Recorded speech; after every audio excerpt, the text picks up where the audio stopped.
صاحب فكرة استوديو مصر، أول استوديو سينمائي مصري، مؤسس أول معهد مصري للسينما، رائد السينما الأول محمد بيومي، أول مخرج وأول مصور سينمائي في تاريخ السينما المصرية. محمد بيومي اتولد في طنطا في يناير 1894. والده كان تاجر كبير اهتم بالفن والسياسة من صغره، اشترى آلة تصوير فوتوغرافي وبدأ يصور أصحابه مقابل مبلغ مالي. سنة 1912 دخل المدرسة الحربية واتخرج منها وما كملش كتير في الخدمة، هم يدوب 3 سنين، وكان مهتم بالسياسة لأن في الوقت ده كان في احتلال إنجليزي. ولما قامت ثورة 19 شارك بأشعاره وأصدر مجلة المقص للتحريض على الثورة.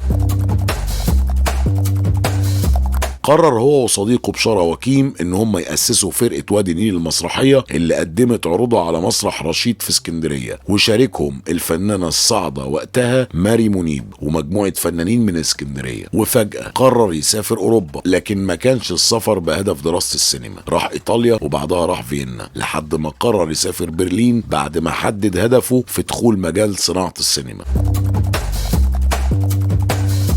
في الاول اشتغل ممثل في ادوار ثانويه، لكن التمثيل ما كانش طموحه. اشتغل مساعد مخرج، اتعرف على مصور الماني ساعده انه يشتري معدات ياسس بيها استوديو سينمائي في مصر، زي مكن تحميض ومونتاج وتصوير. بعد ما خد عضويه اتحاد السينمائيين المحترفين في النمسا، قرر يرجع مصر وياسس استوديو امون فيلم 19 شارع الخلفاوي في شبرا. بدا محمد بيومي انتاجه السينمائي، اصدر جريده سينمائيه بتغطي اللي بيحصل في مصر والعالم، وكانت البدايه تصوير استقبال سعد باشا زغلول وهو راجع من منفاه للقاهرة. سنة 23 بدأ تصوير أول فيلم روائي قصير صامت، برسوم يبحث عن وظيفة، حلقة 10. سنة 24 صور فيلم الباشكاتب، وكان من إخراجه وتأليفه، واللي قام ببطولته المخرج والممثل أمين عطلة، وكان الفيلم كوميدي، نصه متصور سينمائي والتاني من على المسرح.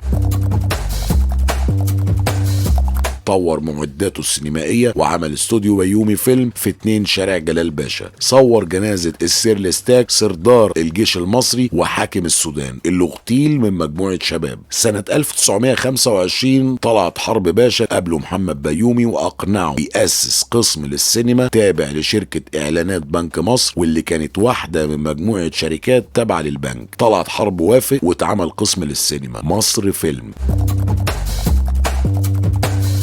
بنك مصر اشترى المعدات بتاعت محمد بيومي وتأسست شركة مصر للتمثيل والسينما. محمد بيومي اتعين مدير للشركة، وسافر هو وطلعت حرب النمسا وألمانيا وفرنسا عشان يطوروا المعدات ويشتروا آلات جديدة. فضل محمد بيومي في النمسا يتدرب على المعامل السينمائية، حصل على شهادة من المركز الرئيسي للسينما في فيينا، شهادة بتقر بأنه يمتلك خبرة وكفاءة بتأهله للعمل في أكبر المعامل السينمائية في العالم.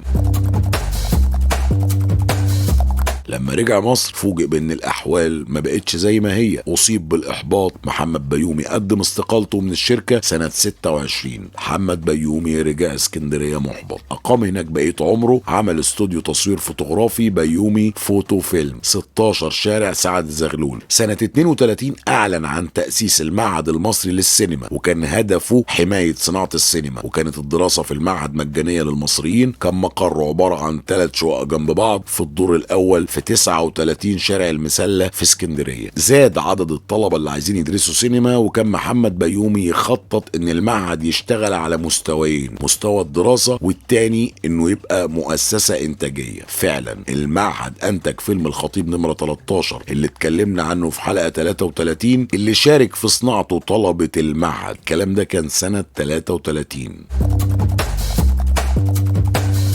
كمل بيومي رحلته في الحياة لحد ما توفاه الله سنة 1963. رحلة محمد بيومي مليانة صراعات ونجاحات، لكن الأكيد إنه في النهاية هو رائد السينما الأول. وهنكمل الحلقة الجاية في خط استوديو مصر وطلعت حرب عمل إيه بعد انفصال محمد بيومي عن الشركة. تابعونا.